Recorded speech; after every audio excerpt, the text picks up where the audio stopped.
bakunzi b'Imana muri kumwumviriza insamirizi ya Radio Maria Burundi, ijwi ry'Imana iwacu, ijwi ry'Imana iwanyu, tugomba kumviriza no kuzirikana ibisomwa vyeranda Ecclesia yadutegekanirije kuri uyu munsi, muri kumwe na Patiri Jean-Eudes Ngendakumana muri diocese ya Ngozi. Ngomba ndababari bwa mbere aho dusanga ivyo bisomwa tuza kuzirikana. Igisomwa ca mbere tugisanga mw'ibaruwa umutumwa Paul yandikiye abaromani, ikigabane ca gatanu akarongo ka 12 aka 15 aka 17 gushika ku 19 n'akarongo ka 20b gushika ku ka 21. Izaburi ni ya 39. Inkuru nziza ni ya Luka ikigabane ca 12 akarongo ka 35 gushika ku ka 38. Ivyo dusoma mw'ibaruwa umutumwa Paulo yandikiye abaromani. Nshuti zanje, igicumuro cinjiye kuri iyi si kubera umuntu umwe rudende, hanyuma kivyara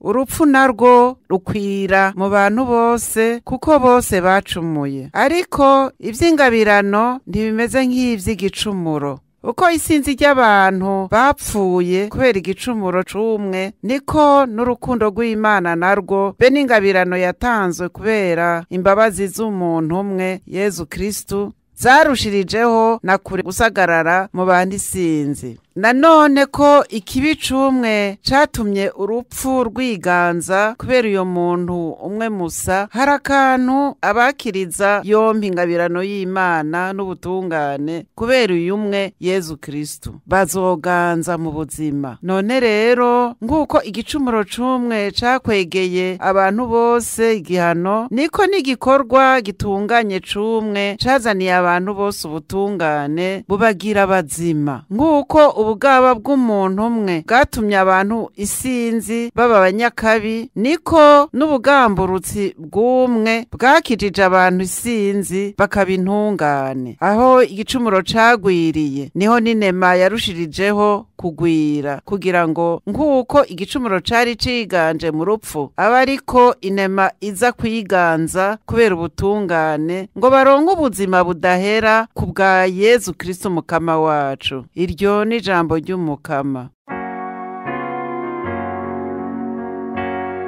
Ndi hano mukama ndaje gukora ivyo ushaka. Ndi hano mukama ndaje gukora ivyo ushaka. Inkuka n'imperezwa vyari ubusa kuri wewe, warantabaye ndabimenya. Eka ivyo baguhereza vyose ntavyo wari ushimitsemwo, niho nitora nti ndi hano ndaje. Ndi hano mukama ndaje gukora ivyo ushaka. Ivyanditswe kuri jewe mu gitabo bintegereza gukora ivyo ushaka. Mana afise amabwirizwa yawe aranezereza kandi ndayashize ku mutima. Ndi hano mukama ndaje gukora ivyo ushaka. Narataziriye inkuru nziza ishengero rikoranye, raba sinobinuma nico wiyiziye mukama. Ndi hano mukama ndaje gukora ivyo ushaka.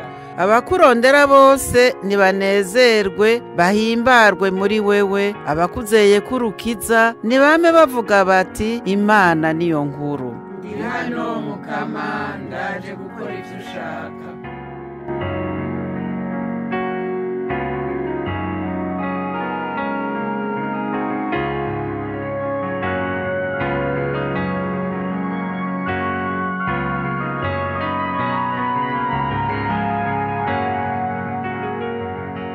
Inkuru nziza ya Yezu Kristo yanditse Luka mweranda. Muri irya misi Yezu yabariye abigishwa biwe ati nimukenyereze igume kandi amatara yanyu yame yaka. Nimube nk'abarya barindiriye shebuja ku munsi w'ubugeni kugira ngo bamusanganire arengutse akuguruza. Emwe barahiriwe abasuku shebuja azosanga bagiteramye. N'ivy'ukuri ndabibabwiye azozikenyera abavyagize ku ndava, abaheture, abagaburira. Aje mu mikangura canke mu gicugu bazoba bahiriwe asanze bakimwiteze. Bishimagize iyi nkuru nziza ya Yezu Kristo.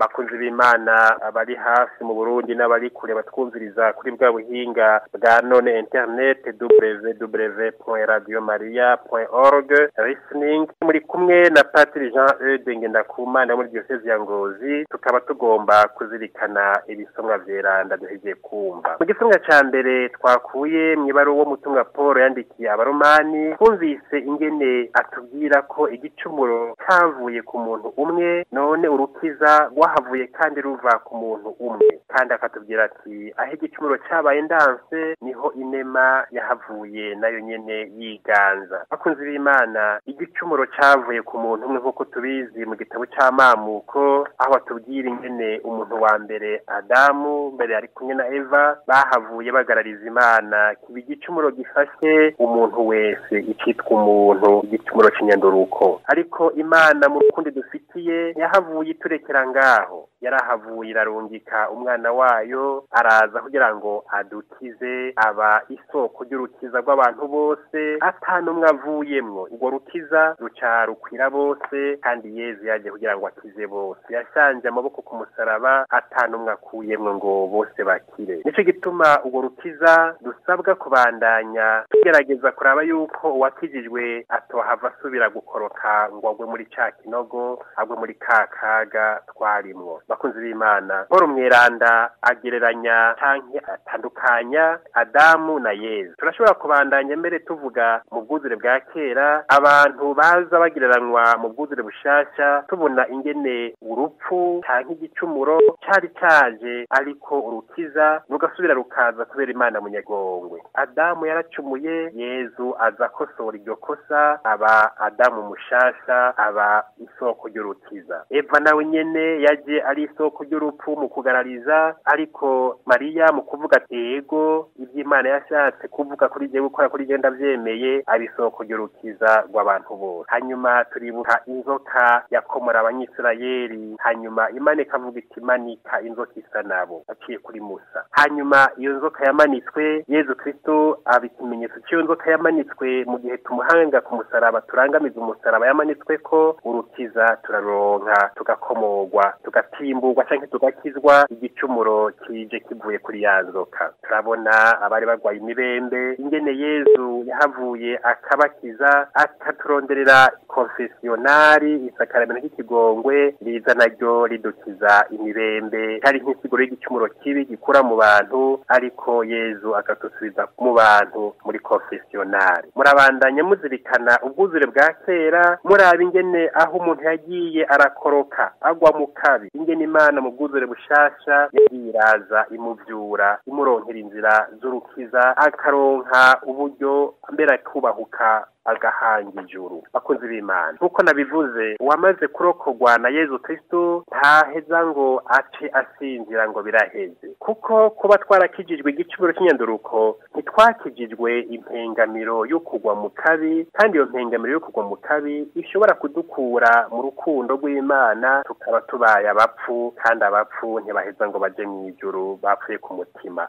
twaba twikwegeye mu muriro. Nico gituma Yezu Kristo mu nkuru nziza adusaba kwama tugavye, kiri mwame mugavye kuko mutazi umunsi n'isaha. Yezu yaraje ariko abandanyaza, turindiriye wa munsi azogaruka. Igihe azogarukira rero tuzoba duhiriwe niyasanga tumyiteze tugavye. Iki gisomwa cyo mu nkuru nziza ya Luka kiza kandi gisa na ca kindi cyo kwa Matayo, aho atubwira abakobwa 10 batanu b'ibijuju na batanu b'incabwenge. Icyo gihe bamwe bari bafite amatara ntibatwara amavuta, abandi batwara amatara batwarana n'amavuta. Amavuta rero yo muri iyi si ari wo mwambiro wa shetani, ntashobora kuduha uburenganzira bwo kwinjira mu ijuru. Muga amavuta yo mu ijuru ariyo y'amasakaramentu y'amabwirizwa na byindi byose turonka yazavugwa na Eklezia, nivyo biduha uburenganzira bwo kuja mu ijuru, bwo gusanganira umukwe ashitse. None rero ni mwamana ayo mavuta, ni mwame muronka amasakaramentu, ni mwame mu mabwirizwa y'Imana na Eklezia, ni mwame mukurikirana impanuro n'izindi zose abungere babaha mu muryango wa Eklezia. Niyo mavuta azodushika ikadushikana mw'ijuru tugasanganira umukwe hageze kwaza. Uwo mukwe nawe ni Yezu Kristo. Ati ni mwame mugavye rero, kandi mwame mu mpuzu z'ibikorwa, mwame amatara yaka kandi muri ku bikorwa. Nuko uvuga umwe wese rero Imana imusaba yuko ubutumwa yamuhaye ico cyose urimwo, ico ukora bikore neza, azogusange ngaho ubikore, ariko ntibagire kuronka ivyo byose bigufasha ya mavuta kugira ngo yame yaka, ntibagire kuronka amasakramentu, ntibagire kugendera mu mabwirizwa. Ico cyose ukora ugikore nk'umukristo. Bana b'Imana, rimwe rimwe ntaho tuja mw'isengero tukibaza ngo gusenga ni mw'isengero gusa, hanyuma umukama tukamuhisha ibyo turiko turakora. Umukama ntahishwa, ibyo ukora byose muri kumwe. Ico ukorera mugenzi we dukorere umwana w'Imana, ntuhavugira ngo nuko nugaye inzugi zose ngo ntibambona. Murabona vya bindi bibera hana hariya, cane cane bigezeho vy'ubu byo kugerageza ku buzima bw'umuntu. Kirazira ubuzima bw'umuntu gerageza ko, kuko iyo bwavuye ntahuzi. Imana yabutanze niyiheze ikamenya ingene izobwakira, kandi ntuzahave ubazwa amaraso canke ibihimba vya mugenza wahimbaguye ngo nukubera uri kuragerageza ibi na biriya, ngo n'umugambi ubu n'uriya, ngo n'ibintu ikagerageza. Urabe yuko wosenga Imana ikagufasha gutegera ico wokora kugira ngo amatara yame yaka. Nturizimye mugenzi, ntiwugare urugi ngo ukore ibyo ushaka ngo umukama kubona. Ari hose abona vyose, ni wagenza vyose. Ni mwame mugavye kandi amatara yanyu yame yaka. Bakunzi b'Imana, dusenge. Mukama Mana nzima, ndagusavye kugira ngo umfashe, umpe mutima mwiranda, anyobore, anyereke ico nokora, anyereke ico nogenza neza, anyereke urukundo noha